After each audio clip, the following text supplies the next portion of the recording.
Assalamualaikum warahmatullahi wabarakatuh. Alhamdulillahirrabbilalamin. Wassalatu wassalamu ala rasulillah wa ala alihi wa sahbihi ajma'in. Alhamdulillah, bersyukur kita, Alhamdulillah, sekali lagi kepada Allah Subhanahu wa Ta'ala. Pada pagi yang mulia ini kita dapat bersama-sama dalam sesi tadabbur harian. Alhamdulillah, hari ini hari Isnin, kita 25 hari bulan Syawal atau 26 hari bulan Syawal tahun 1442 Hijriah, bersamaan dengan 7 hari bulan Jun tahun 2021. Hari ini insya-Allah kita akan bersama-sama di muka surat yang ke-52 daripada Mashaf, dan atau kita akan bersama-sama insya-Allah di surah Al-Imran, iaitu ayat 16 sehingga ayat 22. Jadi kepada semua hadirin dan juga hadirat yang bersama-sama dengan saya pada pagi ini ataupun di dalam sesi selepas daripada ni, bila-bila masa saja insya-Allah, yang bersama-sama dengan sesi pada kali ini, harapnya dapat membuka Mashaf. Moga-moga kita akan dapat melihat apakah yang Allah Subhanahu wa Ta'ala akan beritahu kepada kita di dalam muka surat ini insya-Allah, muka surat 52. Surah Al-Imran insya-Allah, muka surat 52 ayat 16 sehingga ayat 22 insya-Allah. A'udzubillahi minasyaitonirrajim. Bismillahirrahmanirrahim. Allazina yaquluna rabbana innana amanna faghfir lana dzunubana wa qina azabannar. Sadaqallahul azim. Ayat yang kita bacakan pada pagi ini adalah merupakan sambungan daripada apa yang telah kita baca dalam sesi sebelum ni, iaitu Allah Subhanahu wa Ta'ala menjanjikan nak memberikan syurga kepada orang-orang yang mana dia mengetahui dan yakin dan beriman dan beramal soleh. Maka Allah Subhanahu wa Ta'ala akan berikan kepadanya syurga-syurga. Dan Allah Subhanahu wa Ta'ala menyatakan lagi di dalam ayat pada muka surat 52 kita pada hari ini, dengan beberapa sifat lagi yang Allah Subhanahu wa Ta'ala sebutkan, sifat-sifat mereka ini, sifat-sifat orang-orang yang beriman, yang beramal soleh ini, iaitu Allah Subhanahu wa Ta'ala sebutkan yang pertama pada hari ini itu allazina. Allah Ta'ala mulakan muka surat ini dengan kita bersama-sama akan lihat dalam muka surat ini Allah Ta'ala memulakan dengan allazina, iaitu orang-orang yang manakah yang akan mendapat balasan ini, syurga yang mengalir di bawahnya sungai-sungai, mengalir di bawahnya air-air ini, ialah orang-orang yang mengatakan Rabbana innana amanna. Yang pertama sekali, mereka ini bukan hanya maknanya menyimpan dalam hati mereka, tetapi mereka mengatakan yaquluna.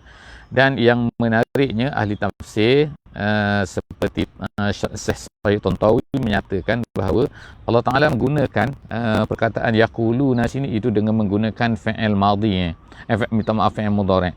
Fi'il mudhari' ini ialah satu perkataan yang digunakan oleh dalam bahasa Arab yang menunjukkan kepada lil hal wal mustaqbal wal istimrar, iaitu perkara yang berlaku sekarang, yang berlaku akan datang dan yang berlaku berterusan.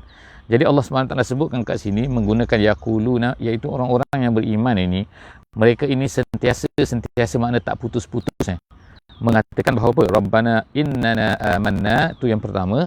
Dan kemudian yang kedua, mereka ini faghfir lana dzunubana. Mereka sentiasa merasai bahawa apa yang mereka lakukan ini adalah kurang, tak cukup. Sebab itulah mereka ni merasai bersalah, merasai perlu meminta ampun kepada Allah Subhanahu wa Ta'ala. Jadi mereka mengatakan, kami dah beriman, tapi faghfir lana, ya Allah, ampunilah kami ya Allah, zunubana, dosa-dosa kami, wa qina azabannar. Dan mereka ni sentiasa merasai takut bahawa Allah Subhanahu wa Ta'ala akan mengenakan azab kepada mereka. Jadi kita tengok sini kan, sifat orang yang beriman ni bukan maknanya kita ni bila kita dah beriman kita akan merasa selesa, tak ada masalah lagi kan, bahawa aku dah tak masuk neraka. Tak kan, mereka masih lagi merasai bahawa mereka ini banyak dosa. Mereka minta kepada Allah, masih berharap lagi supaya Allah Ta'ala hampuskan dosa mereka, dan kemudian Allah Ta'ala minta kepada Allah Subhanahu wa Ta'ala supaya pelihara mereka daripada neraka. Jadi kita bayangkan kalau orang-orang yang beriman, orang yang dah berani mengatakan mereka ni beriman, mereka ni proud, bangga mereka merasa ni beriman, masih lagi merasa takut, masih lagi merasai dosa. Jadi bagaimana orang-orang yang malu-malu untuk mengatakan beriman, malu-malu untuk menyatakan keimanan, malu-malu nak tunjukkan bahawa mereka ni adalah orang yang beriman. Jadi moga Moga-moga Allah Subhanahu Wa Taala menjadikan kita orang-orang yang begini. Seterusnya Allah Subhanahu Wa Taala sebut sifat-sifat mereka selepas daripada ayat ni, iaitu ayat yang ke-17 surah Al-Imran ni. Allah Taala sebutkan sifat-sifat orang-orang tersebut. Ada 5 sifat di sini Allah Taala sebut. Itu yang pertama ni as-sabirin, iaitu orang-orang yang sabar. Sabar di sini ulama kata iaitu sabar ni ada banyak jenis. Yang pertamanya sabar untuk melakukan ketaatan, yang keduanya sabar untuk meninggalkan kejahatan dan juga maksiat, dan yang ketiganya sabar di atas musibah. Musibah maknanya perkara-perkara yang menimpa manusia, maka dia bersabar. Jadi tingkat yang paling tinggi ni ialah 2 ni, iaitu yang pertama sekali ialah tingkat manusia ini bersabar, sanggup untuk melakukan ketaatan kepada Allah Subhanahu Wa Taala. Yang keduanya barulah kita katakan sabar, iaitu untuk menghadapi, meninggalkan dosa. Yang ketiga ni sabar di atas musibah, sabar di atas bala bencana, di atas ujian Allah Ta'ala. Perkara ni bagus, cuma tingkatannya agak rendah daripada 2 yang atas ni.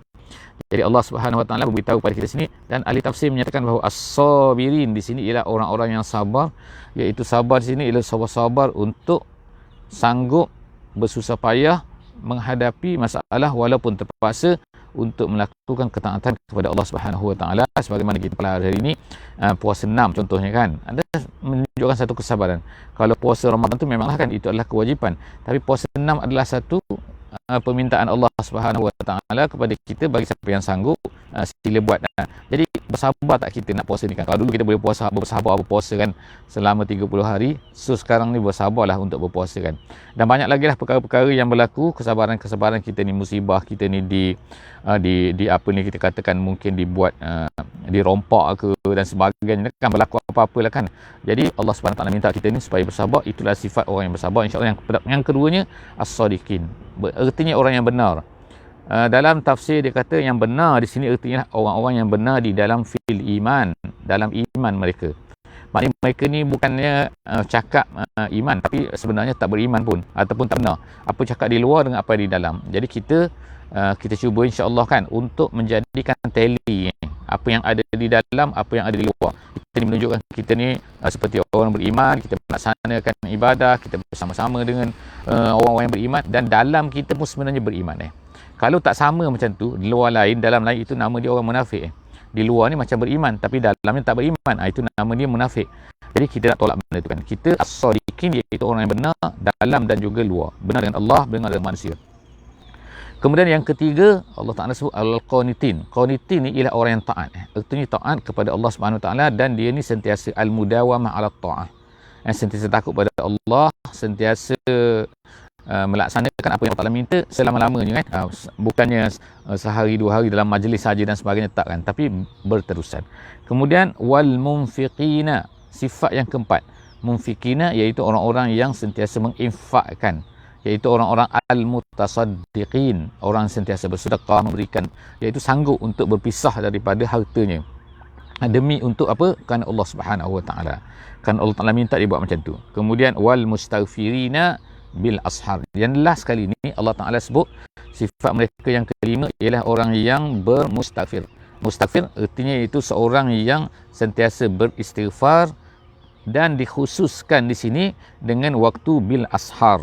Ashar ini waktu sahur lah. Waktu sahur ni iaitu waktu selepas daripada 1/2 malam. Ikut pendapat yang kuatnya ialah selepas daripada 1/2 malam sehinggalah naik fajar. Jadi nama waktu tu, nama dia ialah waktu sahur. Kita tahu makan, kita biasanya kita sebut ni makan sahur lah kan so kita tahu lah kan makan sahur tu. Tapi yang Allah Subhanahu Wa Taala minta ni, kita ni istighfar pada waktu sahur.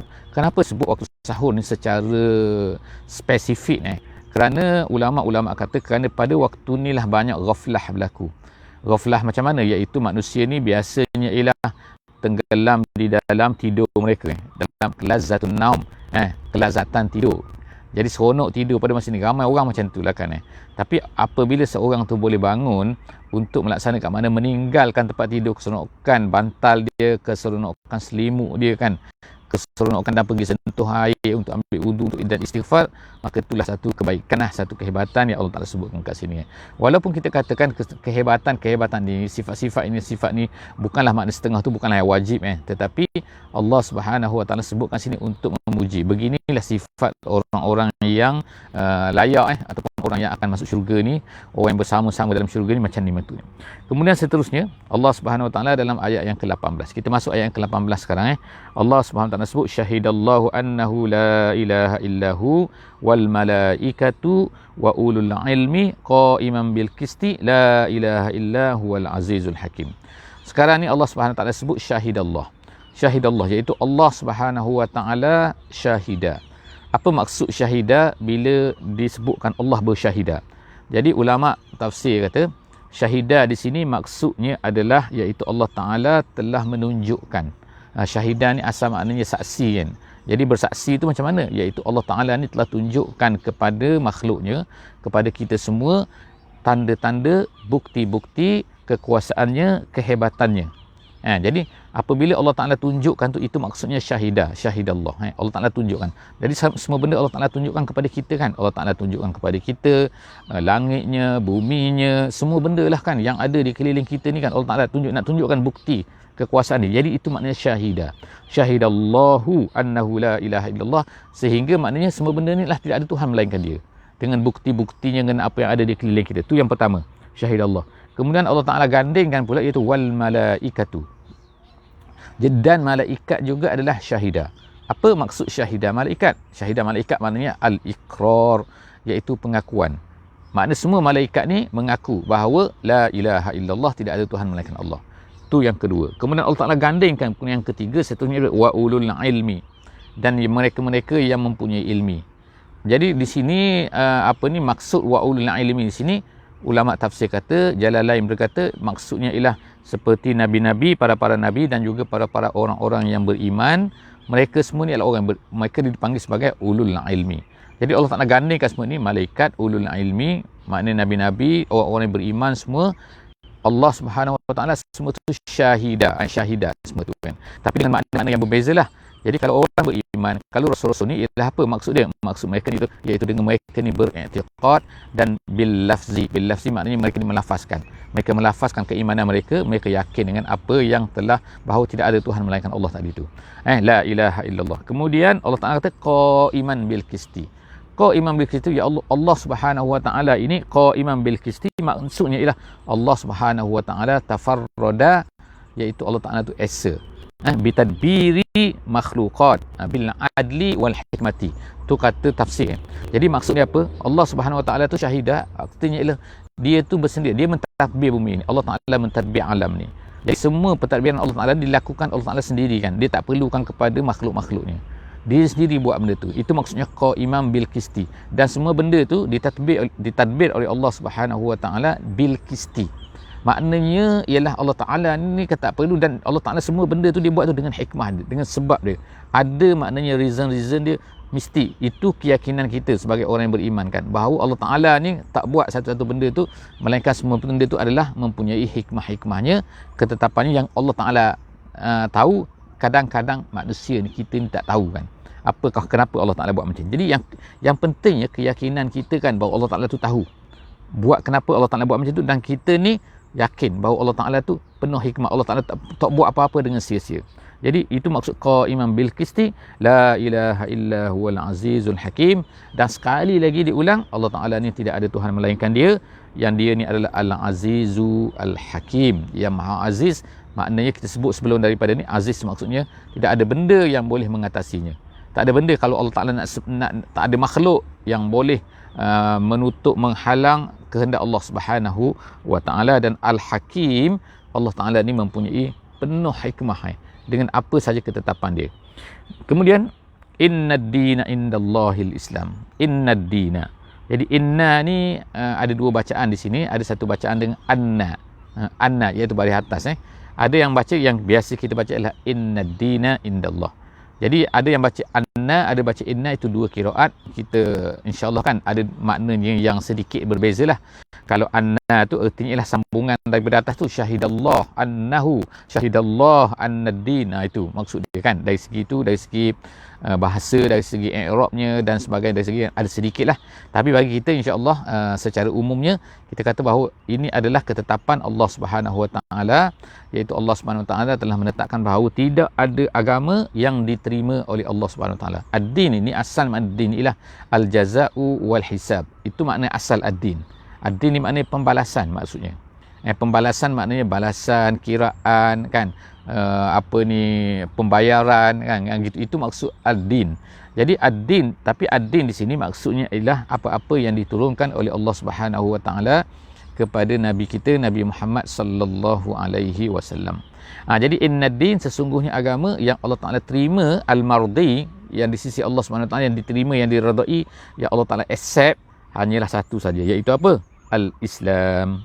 Al-Islam tu artinya ialah ketundukan kepada Allah Subhanahu Wa Taala. Jadi ini pun kita perlu cantik jugalah kalau kita boleh faham. Al-Islam ini bukan makna Islam tu kita mengucap kemudian kita tak buat amalan. Kalau ikut asal makna al-Islam tu ialah kita tunduk kepada Allah Subhanahu Wa Taala. Bila kita tunduk, maknanya kita mengikut. Apa saja suruhan Allah Subhanahu Wa Taala kita buat. Itu maksud. Sebab al-Islam maksudnya al-istislam. Al-istislam tu maknanya menyerah, maknanya kita serah kepada diri kita ni kepada Allah Subhanahu Wa Taala. Allah suruh apa saja kita akan buat. Itu maksud al-Islam. Jadi Allah Subhanahu Wa Taala sebut sini ialah agama di sisi Allah Subhanahu Wa Taala yang Allah Taala terima ialah kita menyerah diri kepadanya, al-Islam. Wa makhtalafal ladzina utul kitab illa min ba'di ma ja'ahumul ilmu baghyan bainahum. Allah Subhanahu Wa Taala sebut sini bahawa orang-orang yang tak suka kepada Islam ni, ataupun orang-orang yang kita kata orang yang bergaduh lah. Bergaduh ni maksudnya mereka ni tolak Islam, mereka tak terima Islam, mereka kata agama mereka betul. Semua benda tu Allah Taala sebut sini kan. Wa makhtalafal ladzina utul kitab. Kalau orang yang tak ada kitab, orang bukan Yahudi, bukan Kristian, itu memang logik lah mereka tolak Islam kan. Tapi yang pelik ni ialah orang-orang Kristian dan juga orang-orang Yahudi pun mereka ni tolak juga Islam. Inilah pelik. Kenapa mereka tolak Islam kan? Bukankah mereka ni tahu bahawa Muhammad tu betul? Bukankah mereka tahu bahawa apa yang dibawa oleh Nabi Muhammad tu telah tercatat sebenarnya di dalam kitab mereka? Sama saja kan? Dan telah diberitahu oleh Allah Subhanahu Wa Taala dalam kitab mereka bahawa apa? Bahawa agama Islam ni akan datang. Muhammad ni akan datang. Tapi kenapa mereka tolak? Jadi Allah Subhanahu Wa Taala sebut sini kan. Ini hakikat dia. Orang-orang yang Yahudi dan juga Kristian ni, allazina utul kitab ni makhtalafa, mereka ni tidak berbeza dengan kamu, iaitu tidak bercanggah, tak lari daripada kamu ni, lari daripada Islam, illa min ba'di ma ja'ahumul ilmu. Mereka tak buat macam tu melainkan setelah daripada datang ilmu kepada mereka. Maknanya dah tahulah. Orang Yahudi bukan tak tahu, mereka duduk di Madinah kan, tinggal di Madinah kan, dikelilingi Nabi kan, setiap hari dengar kan, boleh berjumpa dengan Nabi SAW. Tapi kenapa mereka tolak juga? Jadi Allah Ta'ala sebut sini kan, kenapa mereka ni, orang Yahudi dan juga Kristian ni tolak? Kerana mereka ini barian ni maknanya hasad dengki. Maknanya mereka ni tolak ni bukan kerana tak tahu. Kalau kita kata tak tahu kod, mereka ni tahu. Allah Ta'ala kata sebut ni kan, min ba'di ma ja'ahumul ilm, dah tahu dah, tapi mereka ni barian, sikap mereka kan. Jadi Allah Ta'ala cerita kepada kita, bukan kita kata sekarang atas dunia ni ada yang tak tahu pun, yang tak tahu kita beritahu. Itu kerja kita lah sebagai orang Islam kan. Tapi Allah Ta'ala sebut ni hakikat mereka, kalau mereka tahu pun nanti mereka akan ada yang tak beriman juga. Tapi ada di kalangan mereka yang beriman lah. Of course kan, sebagaimana ada sahabat-sahabat Nabi seperti Abdullah bin Salam contohnya kan, ataupun seperti Zaid bin Samnah. Jadi dia ni, mereka ni adalah orang-orang yang beriman. Orang yang beriman daripada kalangan Bani Israel, daripada orang Yahudi. Tapi kebanyakan daripada mereka ni sebenarnya tidak beriman. Jadi Allah Ta'ala sebut selepas daripada tu, iaitu kerana apa? Baghyan bainahum wa man yakfur bi ayatillah fa innallaha sari'ul hisab. Allah Ta'ala kata siapa yang kufur dengan tanda-tanda. Allah Ta'ala dah beri dah tanda-tanda dia. Allah Ta'ala beri ayat-ayat Allah Ta'ala, sama ada tanda-tanda tu, tanda-tanda yang boleh dibaca, boleh dilihat kan, semua tu. Maka Allah Ta'ala beritahu, Allah Ta'ala ni sari'un hisab. Ingat, Allah Ta'ala ni lambat ke? Tak, cepat cepat pengiraannya kan. Maknanya jangan rasa bahawa tangguh ni tak selesai lagi, tak ada kan. Semua tu kan, cuma pembalasan mungkin lambat Mungkin Allah Ta'ala tak kenakan lagi kan azab je. Allah Ta'ala nak bagi peluang pada kita lah tu kan, supaya kepada mereka yang tak nak beriman tu, supaya nanti mereka beriman lah. Jadi bacalah ayat-ayat ni. Jadi tanggungjawab kita ialah menyampaikan kepada mereka semua, kepada manusia semua tentang al-ilmu ni, pengetahuan ni kan, dan juga supaya mereka ni faham, supaya mereka ni fake dengan agama ni. Seterusnya ialah Allah Subhanahu Wa Taala ceritakan fa in hajjuka. Tapi ada mereka ni, mereka nak berdebat juga kan. Tak ada kira lain, nak berdebat kan, nak melawan juga kan, nak bercanggah juga kan, nak berjidal juga dengan kamu wahai Muhammad. Jadi Allah Taala Subhanahu Wa Taala kata apa? Allah Taala kata fa in hajjuka. Kalau mereka ni nak berdebat juga dengan kamu wahai Muhammad, fakul, katakan. Jadi arahan ini juga untuk kita semua. Kalaulah Allah Taala beritahu kepada wahai Muhammad, kalau mereka nak berdebat dengan kamu, katakan. Maknanya selepas daripada kita dah ceritakan kepada mereka ni semua, tapi mereka tak nak juga terima, Allah Taala katakan sini fakul, katakan kepada mereka ni aslamtu wajhiya lillahi wa manittaba'an. Aku tunduk kepada Allah Subhanahu Wa Taala. Kamu tak terima, sudahlah. Kerana macam mana kan, aku dah cerita dah kepada kamu, tiba-tiba kamu tak nak terima juga, kamu tak nak barian kan. Jadi Allah Taala kata akhirnya beritahu kepada mereka saja, aku menyerahkan, aku ni tunduk. Aslam tu maknanya aku ni aslam tu, aku ni tunduk, menyerahkan. Menyerah maknanya aku hanya tunduk kepada Allah Subhanahu Wa Taala saja. Wajhiya ni disebut wajhi ni muka kan kalau ikutnya, tapi maksud sini ialah, kalaulah maksud tu disebutkan anggota yang paling zahir lah pada manusia kan, iaitu muka. Tapi maksudnya kita semua ni, satu body kita ni, kita sendiri tunduk lillahi, dan begitu juga wa manittaba'an, dan juga orang-orang yang mengikut aku, beritahu akan begitu juga, iaitu mereka semua tunduk kepada Allah Subhanahu Wa Taala. Jadi kita ni pengikut Nabi Muhammad sallallahu alaihi wasallam, tunduk kepada Allah Subhanahu Wa Taala. Wa qul lil ladzina utul kitab. Kemudian Allah Taala arahkan kita ni, arah kepada Nabi Muhammad dan arahkan kepada kita, supaya katakan kepada orang-orang ahli kitab ni, wal ummiyina. Ummiyin maksudnya orang-orang kafir yang selain daripada ahli kitab ni. Mana orang musyrik, tak kira lah mereka ni musyrik, orang Arab ke, asalnya orang Arab lah pada masa tu kan, tapi makna sekarang ni orang Arab ke bukan Arab ke, orang-orang yang tak nak ikut Islam ni, katakan aslamtum. Kalau ikut makna aslamtum ialah kamu tak nak beriman ke? Erti sini nama dia al-istifham, nama dia kan, tetapi istifham persoalan, tapi maksud sini ialah al-amru, erti suruhan, iaitu beritahu kepada mereka Islamlah, gitu kan. Aslimu, aslamtum tu maksudnya lah aslimu, Islamlah kamu wahai semua, wahai ahli kitab, wahai orang Yahudi dan Kristian, dan wahai juga orang musyrik yang lain yang tak nak bukan ahli kitab ni, Islamlah. Aslamtum, berislamlah kamu. Fa in aslamu faqad ihtadaw. Kalau kamu Islam, kamu masuk Islam, mengikut Islam, tunduk pada Allah, maka sesungguhnya kamu mendapat petunjuk. Dan wa in tawallau, tapi kalau kamu lari juga, tak nak berpaling juga, tak nak ikut Islam juga, fa innama alaikal balagh. Allah Taala kata ke atas kamu wahai Muhammad al-balagh saja, iaitu menyampaikan saja. Maknanya tanggungjawab kita ialah menyampaikan. Kalau mereka tak nak beriman, kita tak nak paksa mereka, sebagaimana kita baca ayat sebelum ni kan. La ikraha fiddin. Jadi artinya ialah tanggungjawab kita ialah menyampaikan. Jadi make sure kita menyampaikan kepada semua manusia, sama ada mereka ni orang Yahudi, orang Kristian, ataupun kita kata orang-orang musyrik selain daripada mereka ni. Orang musyrik ni termasuklah zaman sekarang ni kan, komunis ke, tak nak beriman langsung ke, free thinker ke, ataupun siapa-siapa saja, semua tu adalah orang-orang yang musyrik. Kerana apa? Memberi power Allah Subhanahu Wa Taala kepada selain daripada Allah Subhanahu Wa Taala. Wallahu basirum bil ibad. Allah Subhanahu Wa Taala itu basir dengan al-ibad, dengan hamba-hambanya. Jadi kata dalam setengah tafsir bahawa ayat ini adalah sebelum turunnya ayat Al-Qital, tapi kita tak akan jelaslah, kita tak tuan pendetailan kepada isu ni insya-Allah. Seterusnya kita masuk ayat yang ke-21, ayat sebelum akhir di dalam muka surah ini. Allah Subhanahu Wa Taala kata innal ladzina yakfuruna bi ayatillahi wa yaqtuluna an-nabiyyina bighairi haqqin wa yaqtuluna allazina ya'muruna bil qisti minan nas fabashshirhum bi'azabin alim. Allah Taala ceritakan dalam ayat ini, iaitu tentang satu lagi perangai orang-orang Yahudi kan, iaitu orang Yahudi ni, Bani Israel ni, salah satu daripada kejahatan mereka ialah mereka ini membunuh nabi-nabi mereka.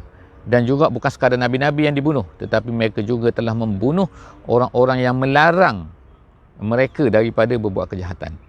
Jadi diceritakan dalam satu hadis Nabi SAW yang diriwayatkan oleh Abu Ubaidah Al-Jarrah, bahawa Abu Ubaidah pernah bertanya kepada Nabi SAW, Ya Rasulullah, siapakah manusia? Ayyun nas asyadda azaban. Bertanya, Abu Ubaidah bertanya kepada Nabi, wahai Rasulullah, siapakah manusia yang paling dahsyat sekali azabnya? Diazab oleh Allah Subhanahu wa taala. Jadi Nabi SAW berkata, jawab Nabi, faqala, Nabi kata, rajulun qatala nabiyyan, iaitu seorang lelaki yang membunuh nabi-nabi, au qatala man amara bil ma'rufi wa naha anil munkar. Dan juga orang-orang yang membunuh orang-orang yang beramal ma'ruf dan juga menahi munkar. Jadi kemudian Nabi SAW telah membaca ayat ni. Ayat yang kita baca pada hari ini, iaitu innal ladzina yakfuruna bi ayatillah wa yaqtulunan nabiyyin bighairi haqqin. Jadi maksud ayat ni ialah apa? Sesungguhnya orang-orang yang kafir dengan ayat-ayat Allah, iaitu orang-orang Yahudilah, Bani Israel ini, wa yaqtulunan nabiyyin, dan mereka tu membunuh nabi-nabi. Allah Ta'ala tak sebutlah orang-orang, tetapi ulama semua tafsir, dalam tafsir mereka mengatakan itulah dia orangnya. Berdasarkan kepada hadis, berdasarkan kepada ayat-ayat yang lain, bahawa yang membunuh nabi-nabi ni tak ada orang lain. Sebab apa? Nabi-nabi selepas daripada Nabi Ibrahim alaihissalam, semuanya adalah diutuskan oleh Allah Subhanahu wa taala kepada keturunannya. Sama ada keturunan Bani Israel ataupun keturunan orang Arab, iaitu Nabi Ismail. Tapi yang Nabi Ismail ni seorang saja, iaitu Nabi Muhammad kita sallallahu alaihi wasallam. Yang lain tu kepada Bani Israel. Dan banyak sangat nabi-nabi dan juga rasul-rasul diutuskan oleh Allah Subhanahu wa taala kepada Bani Israel ini. Dan banyak di kalangan mereka telah dibunuh. Diceritakan dalam hadis ni bahawa Nabi SAW menceritakan pada satu hari saja, iaitu pada sebelah pagi saja mereka telah membunuh 43 orang nabi-nabi. 43, bayangkan, 43 orang nabi-nabi telah dibunuh oleh Bani Israel pada satu pagi. Jadi selepas daripada tu, maka bangkitlah seramai 170 orang. Nabi sebut dalam hadis sambungan yang saya bacakan tadi ni, 170 orang daripada Bani Israel ini yang menentang perbuatan mereka ni. Kenapa kamu bunuh nabi-nabi ni, 43 orang nabi-nabi? Jadi apa yang berlaku ialah pada sebelah petang, kesemua mereka 170 orang ni pula dibunuh oleh mereka ni. Jadi nampak, jadi sebab tu Allah SWT sebutkan dalam ayat ni, mereka ini membunuh nabi-nabi, dan kemudian mereka ni membunuh pula wa yaqtulunal ladzina ya'muruna bil qisti, kepada orang-orang yang menyuruh pula dengan kebaikan ini, sepatut berlaku adil, mereka bunuh pula, iaitu 170 orang ni minan nas, iaitu daripada manusia itu daripada kalangan mereka. Jadi Allah Ta'ala kata fabashshirhum bi'azabin alim, berikan khabar, macam gembira kan, tapi ni perli sebenarnya kan, a'limhum, beritahulah kepada mereka dengan azab yang pedih. Seterusnya ayat yang terakhir yang akan kita baca dalam ayat ni, iaitu ayat 22 daripada surah Al-Imran. Allah Subhanahu wa taala berkata, ulaikal ladzina habitat a'maluhum. Dan begitulah kan, orang-orang yang begitu sifatnya, habitat a'maluhum. Habitat maknanya batalat, maknanya terhapuslah amalan-amalan kebaikan mereka. Sama ada mereka ni bersedekah, sama ada mereka buat apa-apa saja. Kerana apa? Kerana tak ada syarat. Syaratnya hilang. Syaratnya apa? Mestilah beriman dengan betul. Jadi kalau mereka buat kebaikan pun, mereka ni Yahudi, mereka Kristian, maka mereka tak akan mendapat apa-apa di sisi Allah Subhanahu wa taala. Kemungkinan Allah Taala balas mereka, beri kepada mereka balasan di dunia kan, dengan sedikit kebaikan, dengan sedikit apa-apalah yang Allah Taala beri kepada mereka. Tapi di hari akhirat, no. Allah Subhanahu wa taala tak akan beri apa-apa fid dunya wal akhirah wa ma lahum min nasirin. Maknanya pahalanya, apa yang mereka buat tak akan dapat ni. Tetapi kita sebutkan, ulama sebutkan, ada pengecualian kadang-kadang Allah SWT berikan kebaikan sedikit kepada mereka di atas dunia ni, sebagai di atas amalan. Tapi dari segi pahalanya, no, tak ada apa-apa kan. Pahala di sisi Allah habitat, gugur semua. Jadi Allah Ta'ala kata wama lahum min nasirin, dan mereka tak akan ada siapa pun yang akan dapat menyelamatkan mereka, menghalang mereka daripada azab Allah Subhanahu wa ta'ala. Jadi setakat itulah saja insya-Allah kita pada hari ini, muka surat 52. Insya-Allah jumpa lagi dalam sesi yang akan datang, muka surat 53 insya-Allah. Aku qauli hadza wa astaghfirullahal azim li wa lakum. Jangan lupa insya-Allah, dan saya nak ucapkan terima kasih semua kepada kepada semualah yang masih lagi bersama-sama dalam sesi kita ni. Jangan lupa untuk saya bawakan insya-Allah sesi kita ni, kuliah kita ni kepada semua orang insya-Allah dalam media sosial kita. Wallahu a'lam bissawab. Bismillahirrahmanirrahim. Wal 'asri innal insana lafi khusr illa allazina amanu wa 'amilus solihat tawassaw bil haqqi wa tawassaw bis sabri. Wassalamualaikum warahmatullahi wabarakatuh.